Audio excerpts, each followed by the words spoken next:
Senator John Cornyn, thank you so much. You're going to be administering the oath of office to Dallas Mayor Eric Johnson today.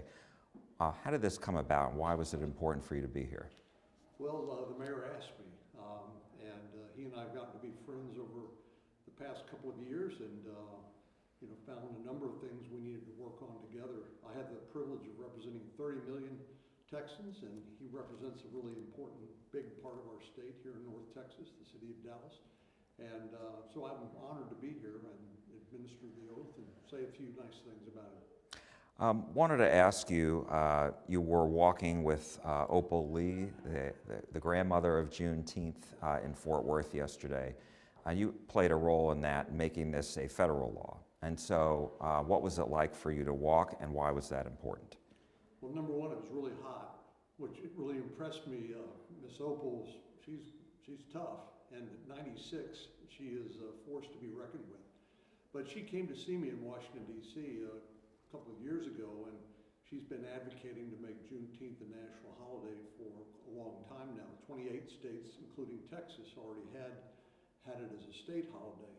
But the more I thought about it, the more important I thought it was that we do this, because many people simply don't remember our history.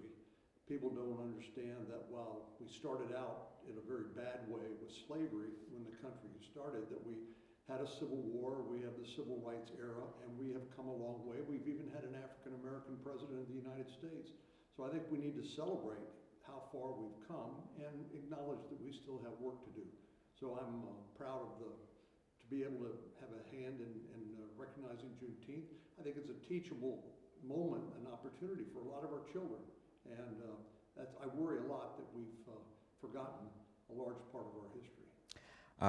Political questions now. As you know, Senator Cruz is up for re-election next year. Obviously, you'll be supporting him as a fellow Republican? That's right. Why is that?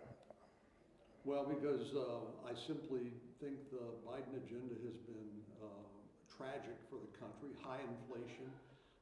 Our country's lost credibility abroad with the disastrous withdrawal from Afghanistan, turning over the Taliban, all the weapons that were left behind, not informing our allies.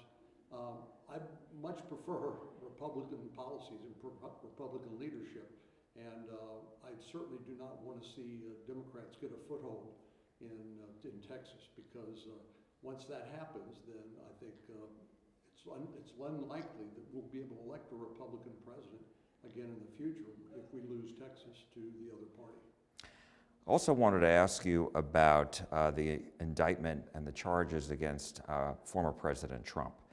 Have you read the indictment, and how serious, I mean, you're a former judge, a former Attorney General of the state of Texas, how serious are these charges against him? They're very serious. You simply do not take classified documents out of a secure facility. I happen to be a member of the Senate Intelligence Committee, and I review classified documents on a regular basis each week.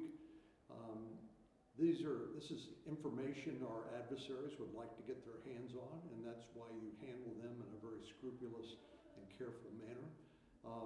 But the problem seems to be not that so much just that he had these documents, that when he was asked to return them, and he did not do so.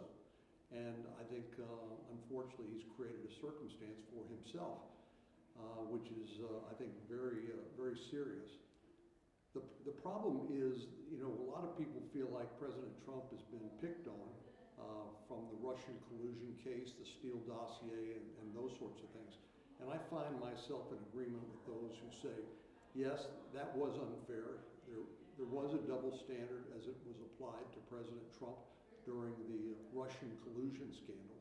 But this one is basically something that he's admitted to, all of the material facts, and we'll have to see what the judge and jury does. I saw the judge has already set a trial date for August, which is pretty quick, which is something that the special counsel has asked for. But this is out of my hands. This is out of the hands of politics now. It's up to the courts to make the decision.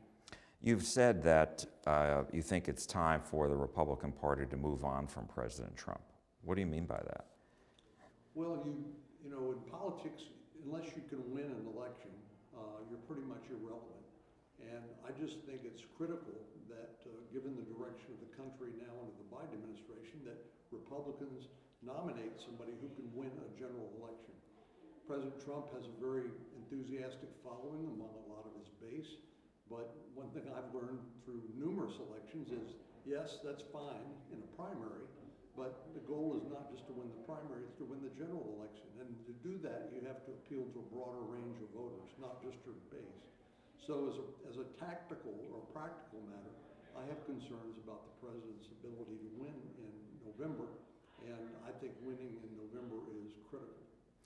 And just this morning, it was announced that the president's son, Hunter Biden, has entered into a plea deal on the federal tax and gun charges. What's your thought on that? I know details are just coming out. It's a plea deal. Yeah.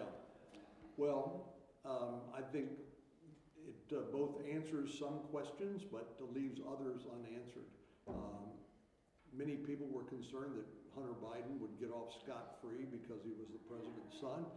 That obviously is not the case, but it does raise questions of where the income that he failed to pay taxes on came from. And so a lot of the investigation that the House of Representatives is doing in terms of the payments that were made to Hunter Biden by foreign companies, mainly because he was the president's son, and what that means for other people in the family, that remains to be seen. Texas Senator John Cornyn, thank you so much for your time. We really appreciate it. Thanks, Jack. Thank you.